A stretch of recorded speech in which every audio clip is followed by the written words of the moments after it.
네, 이항영 전문위원과 함께하는 딱 이거 시간입니다. 어서 오십시오. 네, 안녕하세요. 안녕하세요. 아까 예고를 해주시기로 네. 갑자기 펀드 얘기를 해주신다고 네. 뭐 누가 요청을 했다고 뭐 얘기를 하셨는데 그게 무슨 얘기예요? 왜냐하면 저희 각종 이슈나 테마의 트렌드 저희가 이 코너를 통해서 많이 말씀드리잖아요. 네. 그래서 국내 주식이나 ETF는 말씀드렸는데 국내를 막론하고 어떤 펀드에 대한 관심이 많은 것 같아요. 제가 1월 22일 날 예. 엊그저께죠. 머니투데이에서 하는 머니S라는 주간지가 있는데요. 네. 그래서 머니톡 콘서트를 오후 2시만 했는데 엄청나게 많은 분이 오셨어요. 이날 한파였는데. 그러니까 머니S에서 지금까지 한 것 중에 제일 많이 오셨다는 아. 거예요. 저도 깜짝 놀랄 정도인데요. 예. 근데 이 시간 저희가 방송에서 홍보도 안 했는데 저희 방송을 매일 보시는 분이 꽤 오셨더라고요. 그런데 제가 왜 말씀드리냐면 왜 펀드를 소개 안 해주냐는 얘기를 몇 번 하시더라고요. 아, 그래요? 네, 근데 제가 미리 말씀드리면 펀드를 제가 일일이 소개 안 하는 거는 펀드는 비슷한 게 워낙 많거든요. 네. 그러니까 특정 증권 자산운용사의 상품이 있기 때문에 오해받을 수도 있고 그쵸. 그러니까 그래서 PB 분들이랑 좀 상의하시기 낫다라는 말씀드렸다 이렇게 말씀드리고 여하튼 지금 많은 분들이 하셨고 제가 그 자리에서 방송에서 한번 기다려봐서 하겠다고 말씀드렸거든요. 네. 그래서 오늘 좀 펀드를 소개해드리겠고요.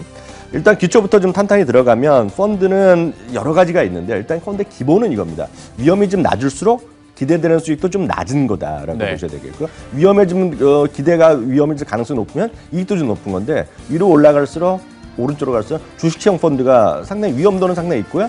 다만 기대되는 수익이 높으니까 위험도 높은 걸 가는 거가 되겠고요. 네. 상대로 낮은 쪽은 MMF나 채권형이 되겠는데요. 위험도는 낮지만 대신에 이익은 가둬두는 이익은 적죠. 다만 여기서 말씀드린 거는 아무리 채권형이라도 절대 이게 원금 보장되는 건 아니다. 그러니까 무조건 이것도 손해가 날 수 있다는 걸 좀 미리 좀 꼭 좀 염두에 두시고 예상하시면 되겠고 늘 말씀드리지만 기대된 이익과 기대되는 어떤 위험은 비례하는 거다. 예, 그래서 그럼요. 많은 분들이 제가 사기꾼 같으면 맨날 이런 얘기 하잖아요. 무조건 돈 번다. 네. 그러니까 원금 보장돼 무조건 돈 번다. 이건 다 그건 거짓말이거든요. 펀드도 마찬가지다 이거죠.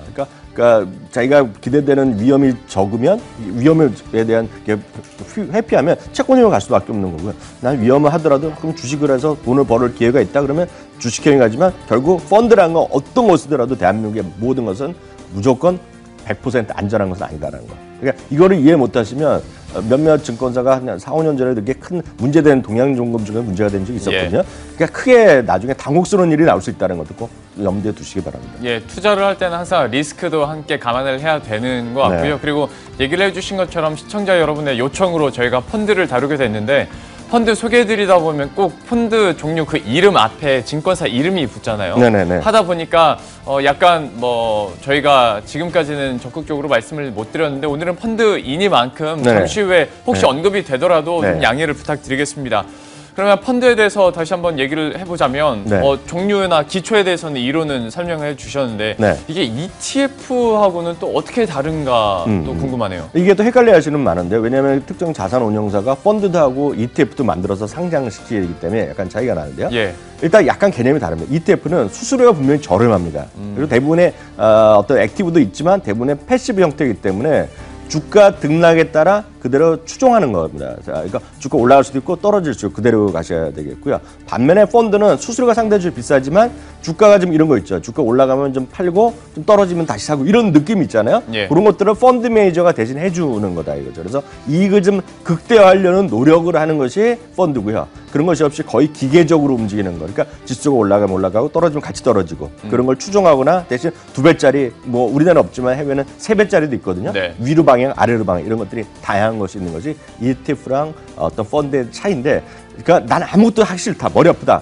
그런 분들은 그냥 펀드로 하시면 저는 수수료 좀 비싸더라도 펀드 매저를 믿어보겠다. 이런 분들은 펀드 하는 게 낫고요. 나는 그런 건 싼 게 좋다 하는 분은 상대히 ETF가 좋다라고 일단 구별하시면 되겠습니다. 그러면 투자 계획이 있다면 어느 쪽으로 우선은 그럼 집중을 해야 되는 거예요? 저는 이제 주식을 좀 알기 때문에 ETF를 선호하지만 네. 초보 완전 투자가분들은 이것도 귀찮거든요. 어렵거든요. 그렇죠. 그런 분들은 펀드 하는 것이 좀 낫겠죠. 펀드에 대해서 이렇게 알아보고 있는데요. 뭐 ETF도 물론 그런 게 있지만 펀드가 특히 어떤 지역별로 네. 좀 나눠져 있는 세분화된 면도 있잖아요. 네, 이것도 네. 한번 소개를 해주시겠어요? 그 전에 일단 주식에 대한 펀드에 대한 구정 말씀드리면 네. 주식의 비중이 보통 60% 넘습니다. 이게 네. 주식형이라고 써 있는 거는 60% 이상이 되겠고요. 네. 주식 혼합형은 50에서 60%가 주식, 그리고 채권형 혼합은 주식 비중이 50% 이내라고 보셔야 되겠고요. 요거 이제 화면을 제가 바로 설명드리면 되겠고요. 앞서 질문하신 지역별 펀드들이 요즘 인기를 많이 끌고 있습니다. 특히 작년 11월, 12월에 만기된 비과세 펀드 저희도 한번 다뤄드렸는데요. 그때 꼭 하라고 예, 그랬잖아요. 안 하시면 후회할 거라는데 지금 벌써 지금 그때 안 하시면 끝난 것입니다. 이제 비과세는 없어요. 네, 그렇습니다. 예, 다만 해외 주식 비용은 언제나 쓸 수 있는데 그것은 특정 국가도 되고요. 특정 지역도 되고요. 무슨 아시아면 아시아, 미국, 미주, 뭐 유럽 이런 거 됩니다. 특정 지역 되고요. 또 선진국가, 이머징 국가로 나누는 다양한 펀드들이 있겠고요. 작년 말까지 3천만 원 한도 내에서 비과세했는데 이거는 이미 일몰이기 때문에 끝났습니다. 더 이상 가입이 안 된다는 거. 그래서 이런 또 나올 겁니다. 이런 것들이 언제라도. 그러면 그때 나오면 또 적극적으로 하시면 되겠죠. 그러면 좀 추천을 해주세요. 어떤 지역이 좀 핫한지, 어떤 분야가 핫한지 좀 네. 눈여겨보고 있는 곳이 있습니까? 해외 펀드가 그럼 많은 분들이 어디에 많이 가입했는지 일단 다른 사람들은 뭐 어디에 했냐 보시면 네. 펀드 슈퍼마켓이랑 온라인으로 주로 하는 이것으로 운영하겠는데요. 전체적으로 보면 중국과 인도가 제일 많이 가입을 했어요. 일단 사람들이. 중국과 지역으로 보면 중국과 인도 많이 가입했고요. 예. 개별 펀드로 보면요. 이게 작년 거랑 지금 올해 제가 통계를 봤는데 똑같은데요. 한국투자에서 운영하는 베트남 성장펀드, 그로스 펀드가 단연코 지금 1위를 가고 있고요. 수익률도 다 골고루 많이 낮다라고 보셔야 되겠습니다. 그만큼 지금 보시면 베트남에 대한 관심, 베트남 무슨 뭐 축구 뭐 이거 결승전 올라가고 난리 네, 나고 맞아요. 많은 분들이 요즘 베트남에 여행을 엄청 가시거든요. 네. 저는 안 가봤는데 여튼 베트남에 대한 관심이 여전히 많다라고 일단 보시면 되겠습니다. 이런 관심 배경 이유가 뭘까요?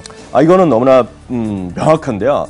베트남을 아마 가보신 분들 계시겠으나 베트남에 상장 주식이 뭐 있는지 실제로 알기가 쉽지 않거든요. 그럼요. 네, 저는 웬만큼 주식 안 다뤄도 베트남의 개별 기업은 가본 적도 없지만 하나도 모르지만 베트남은 될 것 같은 생각을 하고 있어요, 저는. 네. 그러면 이제 고성장 기대되지만 개별 기업 정보가 부족하다. 중국만 하더라도 많이 알려져 있거든요. 그렇지만 인도 어떻게 알겠습니까, 인도? 잘 모르거든요. 네. 그렇기 때문에 잘 개별 기업의 정보 부족하지만 특정 국가 될 것 같다 그러면 펀드나 ETF로 가는 게 맞다라고 보셔야 되겠고요. 그만큼 상대적으로 펀드 투자에 대한 관심이 많겠고요. 참고적으로 요걸 하나 보여드리면 딱 이해가 되실 것 같은데요.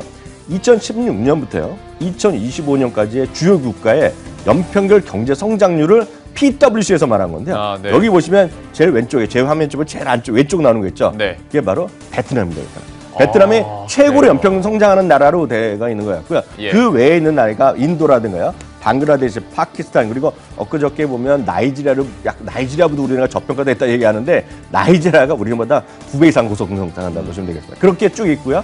동그라미 쳐놓은 건 상대적으로 보면 이거. 우리나라가 저 밑에 우리나라. 있죠. 우리나라는 캐나다 뭐 이런 나라보다도 우리나라가 경제 성장이 낮아지는 나라인데 이거. 네. 제2의 아니라 PwC. 그러니까 이런 건 알아서 판단하시면 되겠으니까 펀드 하신 분들은 저 왼쪽에 있는 것들에 좀 해외 펀드 하신 분은 그런 쪽에서 답을 찾는 게 낫겠고요. 최근에 주요 베트남 펀드의 수익률만 딱 이런 네. 걸 제가 이런 걸 보여드리기가 좀 찜찜해서 안 했는데 왜요?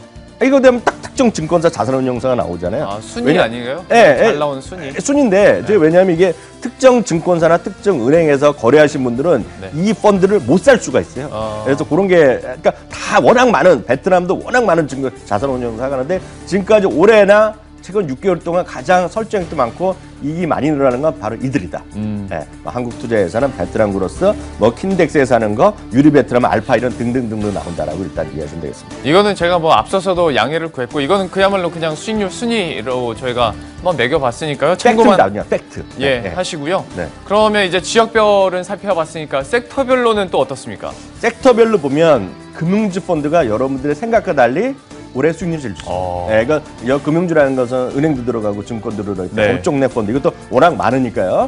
이건 거래 웬만한 데 거의 비슷한 수익이 나오니까 이렇게 일단 보시면 되겠습니다. 예.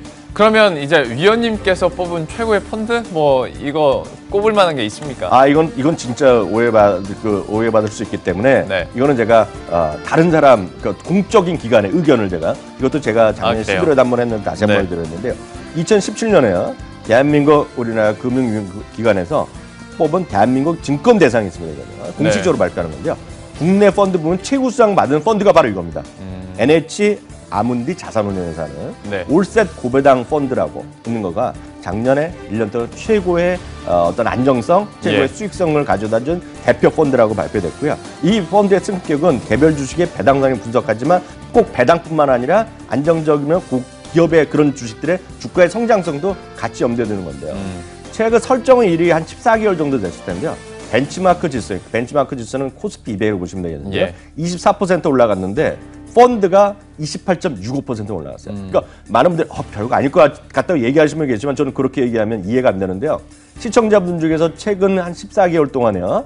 28% 이상 수익을 난 분이 저는 죄송하지만 5% 안 된다고 봅니다. 대부분이 안 되거든요. 네. 바로 그런 것들 보면 펀드나 ETF를 하셔야 된다고 보겠고요. 마지막으로 이들 펀드에 속해 있는 기업들만 몇 가지만 소개해주면 삼성전자가 제일 많이 들어있고요. 우선주, SK하이닉스, 오늘 실적 발표했죠. SK텔레콤, 현대차, 우선주, S-오일, LG화학은 요즘 엄청 잘 나가죠. 예. 기업은행도 잘 나가죠. 포스코 잘 나가죠. 이런 것들이 또 포함된 것이 바로 이런 고배당주 펀드다라고 일단 이해하시면 되겠습니다. 알겠습니다. 이렇게 최고의 펀드까지 저희가 함께 살펴봤고요. 또 요청에 따라서 오늘 따기고에서는 펀드 이야기 함께 해봤습니다. 이항용 위원과 함께했습니다. 고맙습니다.